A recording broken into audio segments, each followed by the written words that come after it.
আসসালামু আলাইকুম। মাজায় ব্যথা, আপনার বাড়ির কথা কিছু মনে আছে? আপনি এভাবে অসুস্থ হইলেন কেমনে কোন তো একটু? পইরা গেছিলাম কই পড়ে গেছিলেন? রাস্তার মাঝখানে পইরা গেছি। শুনলাম আপনারা নাকি কেউ কিছু খাওয়াইছে। না না, আপনার গ্রামের বাড়ি কোথায়? তাড়াড়ি আপনার ছেলে সন্তান আছে? মেয়ে একজন তো লাগবে। আপনি কি করতেন আগে? রিস্কা ডাকাইতাম, মেহেন্দি করতাম। আপনার পরিবারের কাছে যান না কেন? কি হারায় গেছেন নাকি? অন্য বেটার লোকে চলে গেছে। অন্য বেড়ার লোকে চলে গেছে? যোগাযোগ করে না ছেলেমেয়েরা আপনার সাথে? না, এর মতো না রাস্তা। এখন কি আগের থেকে একটু ভালো লাগতেছে?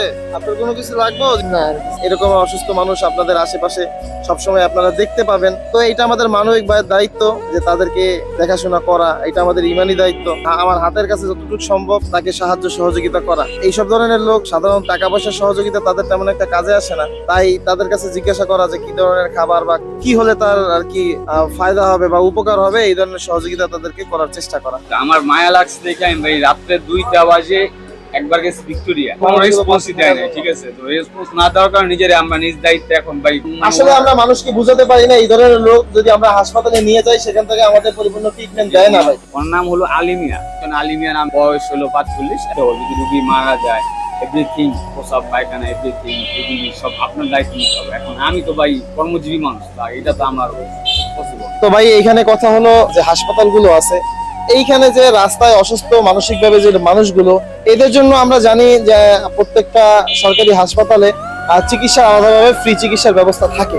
কিন্তু আমার কথা হলো একজন ব্যক্তিকে ওখানে তার দায়িত্ব নিতেই হয়, সরাসরি সেখানে ভর্তি নেয় না।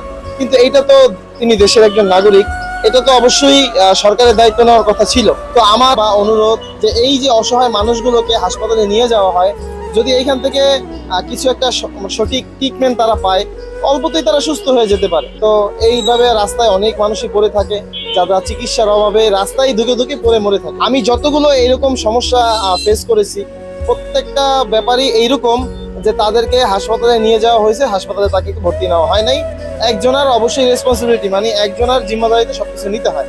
তো এইটা তো সাধারণভাবেই মানুষ ভয় পাবে, একজন মানুষ যদি মারা যায় তার দায়িত্ব কে নেবে? তো আমার একটাই অনুরোধ যে এইসব লোককে যাতে হাসপাতালে ভর্তি নেওয়া হয়, এরকম একটা ব্যবস্থা আর কি প্রত্যেকটা হাসপাতালে করা।